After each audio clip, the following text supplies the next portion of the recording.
say? Long Beach, Long Beach? which is 30 miles south of LA. So you're a country. Did you want a two-shot this way, or what do you want from? Local. Yeah, close up, all the way. Close up Stay. over here. Yeah. Where's B when you're ready? Okay. So what'd you want to be when you grow up? A zoologist, Zoologist. Was that from an early age you wanted to do that? since I can remember. And then what happened? I don't know, somebody got said pretty? be a model. Yeah. You got pretty. They said you're not going to be hanging out with the monkeys in the action. No, I don't know what happened. It's something that I still want to do. So, you know, I sort of got sidetracked from that, but eventually.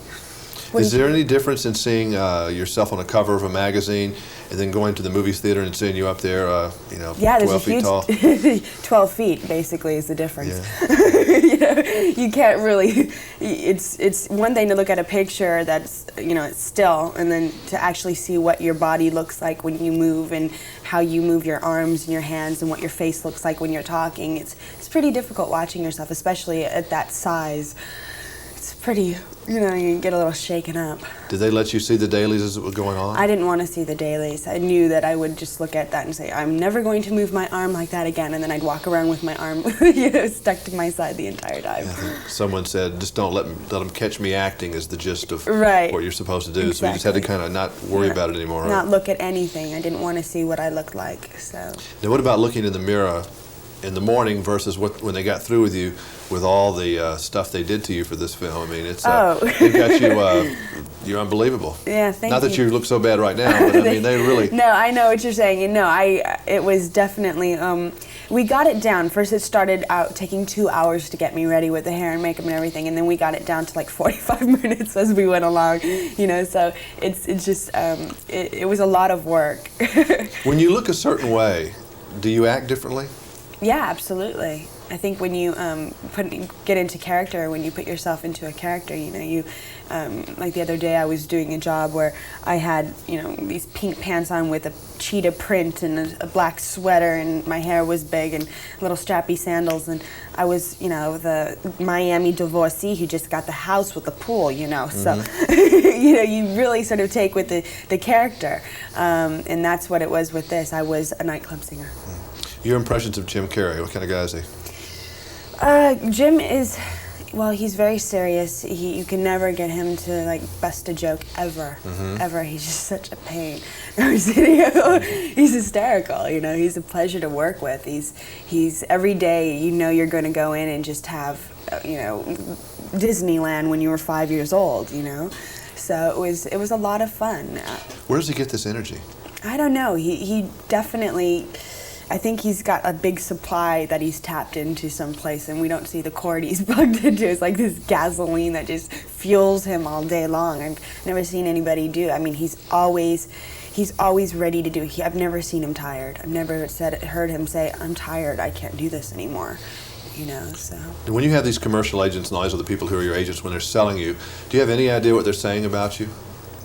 Like she's a young Michelle Pfeiffer, those kind of looks like that? Because you do have her eyes, I just happen to realize that. Yeah, I get, I don't know if I'm, I don't know what they say. Or she would slap me for saying that, wouldn't you? A young Michelle Pfeiffer. I'm sorry, Michelle, I didn't really mean to say that. Yeah, she's by no means. Yeah, I forgot we're on television, she can see me. Everybody's watching, buddy. kind of right now, yeah. Watch it. How are they selling you? Oh, how are they selling me? I don't know. I think they're doing a good job. I think I've got good people around me, but I don't know. I don't know what they're saying. I don't know if I want to know. Well, you're able to do comedy, and that's good because you're kind of bubbly and that kind of thing. You're not some little waif, which is good. A lot of models, you know, are not very interesting people. I don't know if you've ever found that out. I've found. Really? How many models have you talked to? A lot. Really? Yeah, and most of them you can't talk to. Really? Gosh. It's great because I mean, the really good ones and successful ones are great. Yeah. I mean, they've got more to them than just a face. Right. Well, I think that it's different because models are definitely. I find them interesting in ways that most people probably don't know, is that they're world travelers, and they travel all over the world by themselves and meet people on their own and experience things that a lot of people would never be able to experience. So I think it just depends on whether or not you get a girl who's exercised her brain in a while, or if she's just like sort of, you know, the compression of the cabin in the airplane has gotten to them. Would you recommend the career to someone who wanted to be a model? Yes, I would, but I would also say don't start too young. yet don't start too old. You know, and also just be aware. I don't recommend it for anyone who's naive. That's for sure. You've got to be able to handle rejection, You've though, got right? to have, Be definitely. tough. It's 99% rejection, 1% acceptance. I mean, because so. some of those knives that go on you and twist. Yeah, and it's when nothing they, personal. When they just look at you and say, ugh, Yeah, you know, that it's must nothing hurt. personal. You can't take it personal because it's not about you. You know, everybody has. You feel like it's about you, but you can't allow that to get to you. You really have to just feel like, hey, this wasn't. The way I learned to live with it was this wasn't my job. You know, this wasn't meant for me. This was some other girl's job. When the job that I got, that one was mine. So, you know, that's how I look at it. If I'm on a job, it's mine, and if I didn't get it, then it wasn't meant to be. It's a great philosophy. Yes. Congratulations on being in a hit Great. film. I hope it does a lot Thank for you very much. And I hope we see you real soon again. I hope so. Thank you. Yeah, bye. Okay, nice seeing you.